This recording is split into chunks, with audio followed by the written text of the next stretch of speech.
Sebetulnya inti dari pameran itu apa, Mas?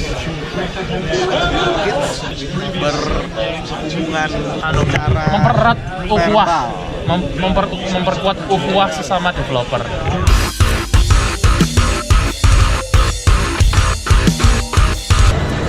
What's up? So, I'm Rafi. The company's called Lunar Signals, and the game is called The Moonfields. The inspiration was to do really good sword and sorcery action, 3D movement, kind of like a competitive Zelda. It's available in early access right now on itch.io. All right.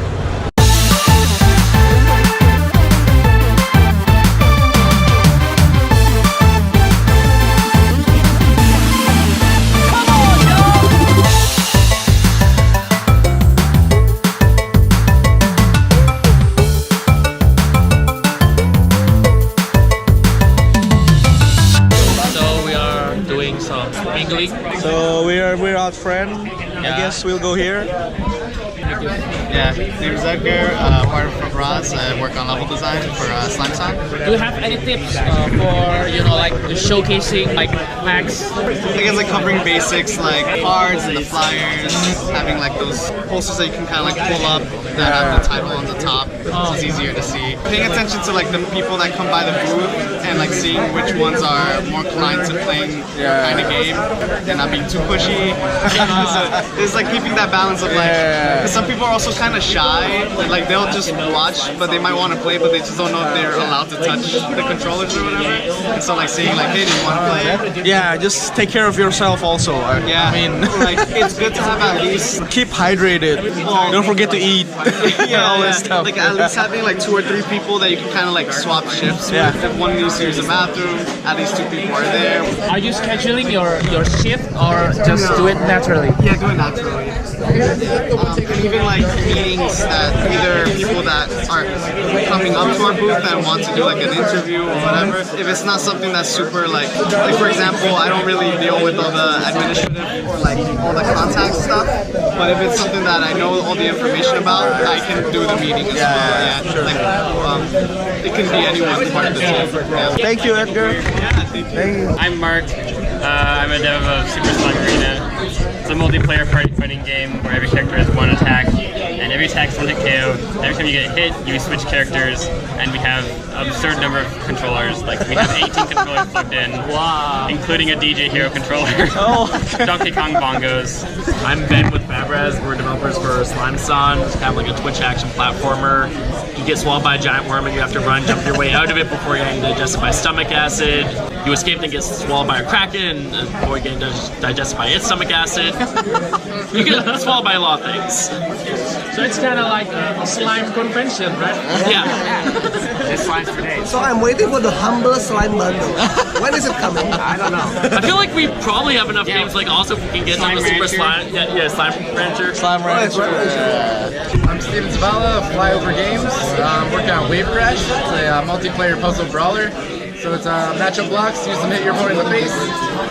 Basically, I can't play fighting games and I can play puzzle games, so I just mashed them together and made a game I can beat people at. Is the idea. Nice. And then I'm Oscar Strom. I also work on Super Slime Arena. I do the art for it and some of the character design and stuff like that. And I also want to mention that there's a cool Slime Son Super Slime Arena crossover. So we have like a whole stage that's based around the inside of the worm. So and then some of our characters appear in Slime Son. So it's a really cool like crossover thing. And we have a stage in there. Why did you do those collaborations? The crossover stuff?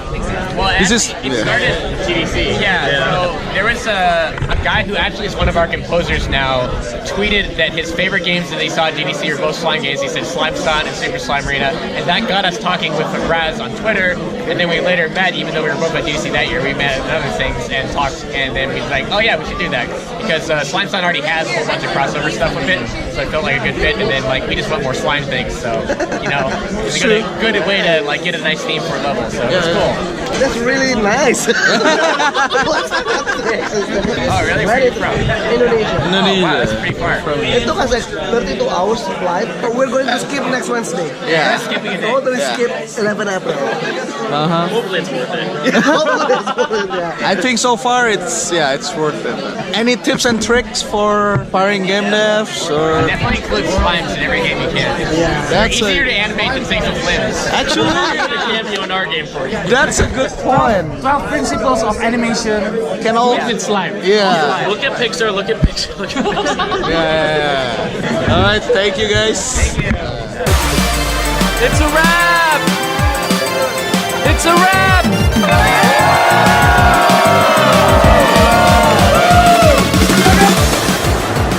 The tearful goodbyes. Yeah. Bye.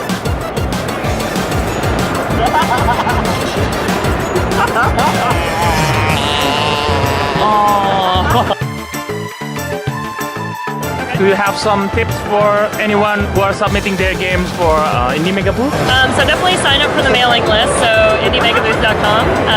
I wrote up a blog post about it, but basically make sure that you send us whatever your cool game is, tell us a little bit about yourself, why you want to be part of the community, and yeah, if you're doing positive things and you're making a cool game, then we'd love to see what you're doing. Yeah. Okay, thanks Kelly. Thank you. Yeah. So yeah, we're with Brian Quack from Eastbeard, right? Eastbeard. Somehow we met each other in Target. What do game developers have to do with in Target? Foreign game developers who are gonna buy American shit and you can't get it home. What kind of things that we Southeastern Asian should get in America? You should definitely buy lots of snacks labeled like hot flaming chili, especially for you guys in Indonesia, so that you bring it to your parents and tell them this is what passes for chili in America. Honestly, I'm like buying tons of nuts because nuts are damn expensive in Singapore. That's true. Find something that's expensive in your home and buy it here. Yeah, don't buy games here. They're expensive. here, Games yeah. are probably not cheap. It's actually cheaper than in Indonesia. It is, yeah. I'm all about the nuts The and nuts. the nut bars. He's nuts about nuts, you know. Yeah, totally. Why should we go far away from home just to present our games? Yeah, well, I mean, like, if we're developers making premium games on Steam, right?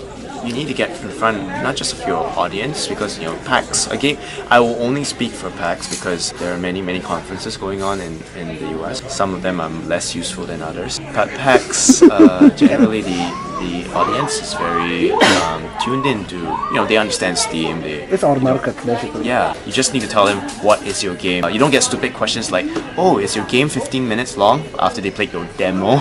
Is your game free? Yeah, none of that kind of silly stuff. So you can get quickly to the point about why your game is awesome. But more importantly, you need to get in front of the media. Generally, try and have some sort of PR strategy. If you guys are like, I don't know anything about marketing or PR or advertising, talk to someone, work with a PR agent, someone who has done it before, or you work with a PR agency or something like that. You want to talk to the media. I mean, it doesn't have to be your Polygons or Kotakus. That would be nice, obviously. Start to help build the idea of who you guys are. You're as a developer or a publisher or whatever. You're not from around here. There's so few chances to be seen. So few opportunities for us to pay what we pay to go out there to the US and make it count. It's important because someone who lives in like LA and is like, oh, I'm gonna stroll 15 minutes down to E3 and meet everybody, and I can do that at any time. That person has privilege is one thing. It costs them basically nothing to do that same work. So when we invest money and time and effort to come to PAX and set up our booths and everything, we have to do everything we can to make it count. The whole idea of doing this is to make sure that audience, media, platform holders, Sony, Nintendo, whoever, have the chance to see you. Maybe because they saw you at PAX, then maybe there's an Apple editorial person roaming around secretly, and they're like, "Hey, maybe we'll feature your game next time because it was cool." Some people might argue that player Arnold never show himself anywhere. He's there. He's just not exhibiting. And now you've seen the PUBG booth at PAX, right? Before this, he just got lucky, I guess. Not everyone has the chance. Player Unknown obviously has been working at this platform, his mods for some time. So before PUBG was So it's the same story, right? You could say Concerned Ape never went to any cons before Stardew Valley became popular. Toby Fox never went to cons before Undertale became popular. So sometimes you are lucky and sometimes you're not. And for the rest of us who are not, who don't have the ability to rely on luck, you have to. I mean, one way to put it is you make your own luck. Yeah, that's a nice quote. Cool. I think that's all from now. No worries. I won't distract you from you. the shopping anymore. So thank you so much, man. Hey, no worries, man. Have a nice flight. Will do. You too have fun. We'll see you guys next time. Alright.